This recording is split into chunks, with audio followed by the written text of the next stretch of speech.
Hello out there, this is the Irate Veteran coming at you with another video. This is about how to prepare a statement for your claims.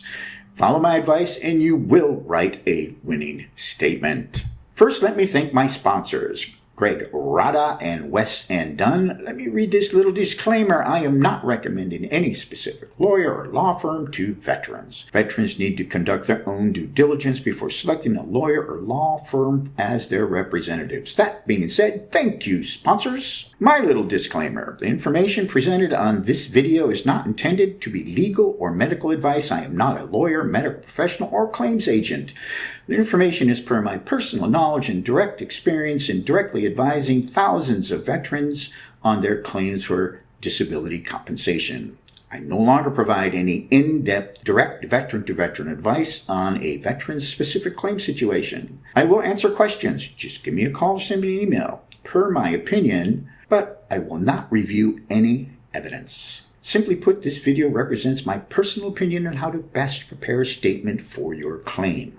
Do you need a statement? Absolutely yes, and you need to file that with your claim. If you didn't initially file it with your claim, submit it as soon as possible before the compensation and pension exam is conducted, or it will be too late for that particular adjudication. This statement is your chance to say what needs to be said. It is evidence and the VA must review it. The purpose is to establish service connection or ensure a proper rating. Also to guard against common denial reasonings and to guard against decreased ratings for those of you filing increased claims. These elements establish the foundation of your claim. Absolutely, you must do this. Format. You can use the VA Statement in Support of Claim form, 21-4138, or you could just put it on like a Word document, making sure you sign it, date it, put your full name and full social security number, and have a certifying statement.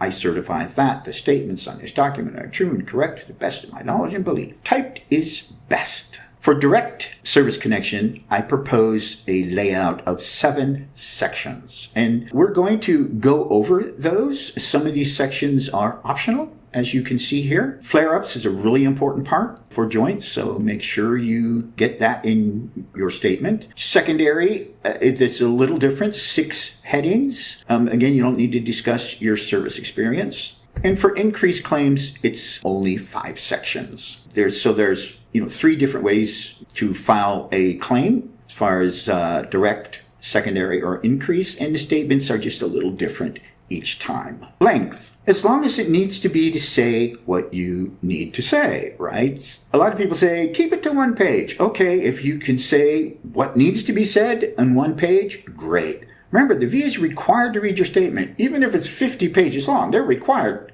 to read it. It's evidence and consider it. You can limit the length of your statement by only putting relevant information. We're going to talk about that here in a minute. Do not combine multiple conditions on a single statement. That's one reason sometimes veterans have really long statements. They're filing 4 claims and they put all 4 issues on the same statement. Yeah, so it's really long. No, do individual statements for each condition. Okay, what's relevant? Okay, current diagnosis. Now I got this in red because you don't actually have to have a diagnosis. A compensation and pension exam will be in front of a medical examiner and they certainly can issue a diagnosis. But, depending on your current symptoms and your medical history, they certainly can render a diagnosis.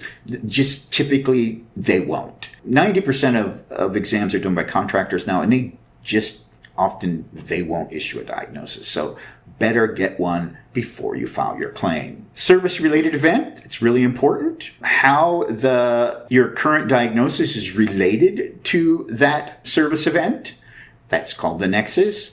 And then your theory of how it's related to service. This is really important. When you file your claim, you really need to understand, okay, how is this related to my service? And you need to explain that in your statement. You also want to have the continuity of symptomatology. You can, for direct service connection, you don't even need a nexus. if you can establish the continuity of symptoms from service to present. In any case, if your symptoms have continued, you absolutely want to put that in your statement. Otherwise, the thought is that, let's say you had a back problem in service, and the next time you have a medical document is, let's say, 5 years after service. They're going to say, well, when you left service, you were fine, and it didn't start bothering you until 5 years later. Okay, that means you didn't have symptoms for 5 years. All right, well, we know that's probably not true, so make sure you write in your statement that your symptoms continued, if they did. And you also want to cover rating in your statement. So you want to look at the rating schedule criteria,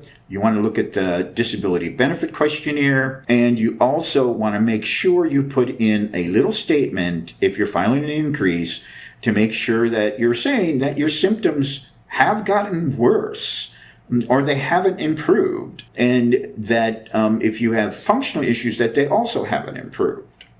Remember, to decrease your claim, they have to have two parts to decrease a claim to lower your rating. And that is, they need to show that the schedule justifies a lowering, but they also have to show functionally you have improved, right? So in other words, you can now walk up the stairs better. You can now stand longer. You can now run, and before you could only walk. I mean, the point is they have to prove that functionally you also have improved. So it's really important to let them know you haven't. All right, so when you look at the schedule, what's relevant on the schedule?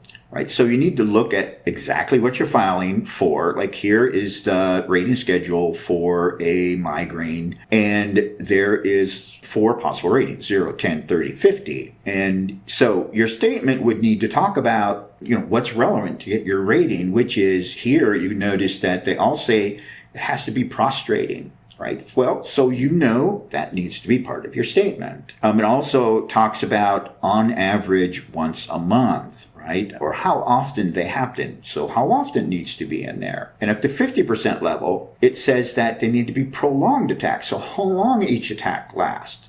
And also the last part is severe economic inadaptability. So they're talking about how does it affect your ability to earn, right? So there's multiple parts. All those would be important things to get in your statement. Because often examiner, if not mostly, examiner is not going to ask you these things, right? So you have to know, and you need to get it in your statement. And for DBQs, you need to examine the DBQ. Like here's the top one. It's for a neck, right? And it shows range of motion. So, range of motion is an issue for a neck. And then it talks about the different positions. In this case, for a neck, for example, and backs, forward flexion is how you basically will probably be rated.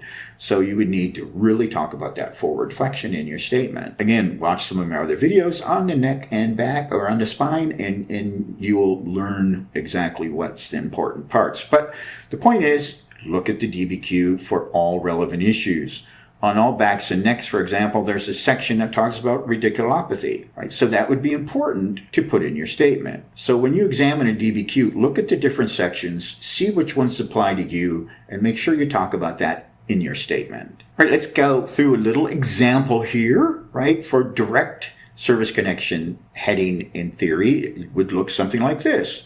Headache claim statement and evidence review. Following statement and evidence review is offered to support my contention that my current headache problems are directly related to various service events. When you talk about your service, you'll talk about those events in that part of your statement. And I'm also added, this particular person also has a secondary reason to be service connected. So they're going to put that here too. Service connection is also justifiable on a secondary basis due to bruxism, right? So you want to make sure for direct service connection, any reason, even if it's a secondary reason, you want to put that all here. Because when the VA does their examination, they need to look at it through how you say it should be related to service. Otherwise, they're going to pick how they believe it's related to service. And often they miss the mark. So it's best that you talk about exactly how it's related to your service. For secondary claims, you only need to talk about that one thing. Like here, again, staying on headaches,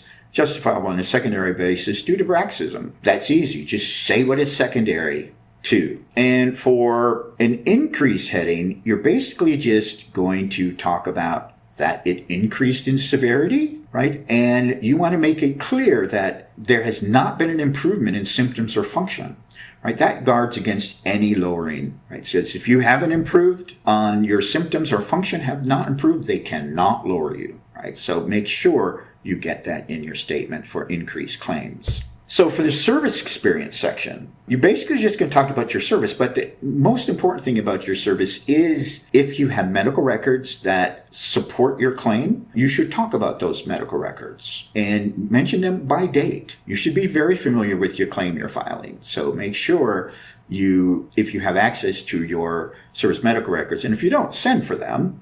Right, and get that in your statement. Also, it's important to mention if you talked about it on your separation physical, if you marked one of the check boxes on a self-reported history form, for instance, here, if you had headaches and you check that, it's really important to show that you are reporting it as you left service, that they're ongoing. For current diagnosis, symptoms, and function, again, that depends on looking at that rating schedule, right, and looking at the DBQ. So here is a statement a veteran might write for headaches, and notice got the important parts highlighted. Here's diagnosis, when and where, that it began in service, that the symptoms continued after service, that how often they happen, that they're prostrating, lie down, right, that they affect his ability to work, how long each episode lasts, and any other issues that might affect work, like you're not, absences or not getting promoted or being actually terminated. Point is, any important issues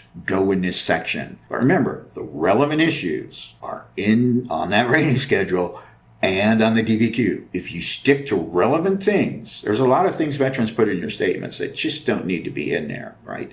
Stick to the relevant facts. Flare-ups. Pretty much flare-ups are for any joints. But it can be for anything that flares up. But you can get ratings for joints are supposed to be not just related to the measurement they take for range of motion, but what is it like? What is your range of motion like when you have a flare-up? Well, you're not at the VA or you're not at one of these compensation appointments when you're having a flare-up, right? So, you have to describe it in your statement. And that's actually how you're supposed to be rated, by your description of how much your range of motion is limited during these flare-ups, which is why we put numbers on it. If you look here, range of motion is reduced by 1/2, or sometimes 3/4, or sometimes completely, right? So that's what mine's like. If yours are similar, again, follow this type of, because we all have flare-ups of varying degrees, right? So you should talk about what those degrees are like. And of course, we already know by looking at the DBQ that radiculopathy is an issue on a back or neck claim, right? So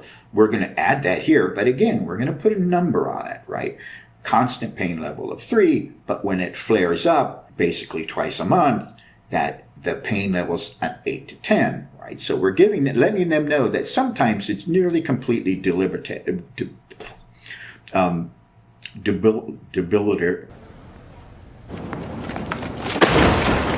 You know what? I'm just going to stop trying to say that word. Sometimes it's really bad, right?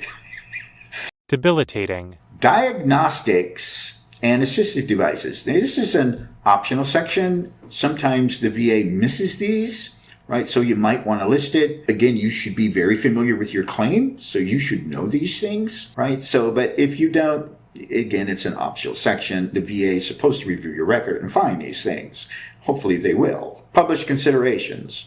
For direct service connection and secondary service connection, this might be an important section. If you know of any reputable articles that you might submit that are directly related to your claim, like here, the Cleveland Clinic Medical Library, right, online, right, has an article on bruxism. And the important part, it says bruxism can lead to headaches. Basically what you do is you quote an important paragraph from the article, but you need to print the article off and send it in with your claim, right? Just because you list it on your statement, that doesn't obligate the VA to have to go locate that and look at it, right? They are only required to examine evidence you send. And then the last thing, of course, is a certifying declaration. Get that, sign it, date it, and you're good to go. And that's all there is. Again, if you have any questions, you can just call me or email me. I'm happy to answer those questions. Just keep in mind, I will not examine any evidence. All right, that's it. Irate Veteran out.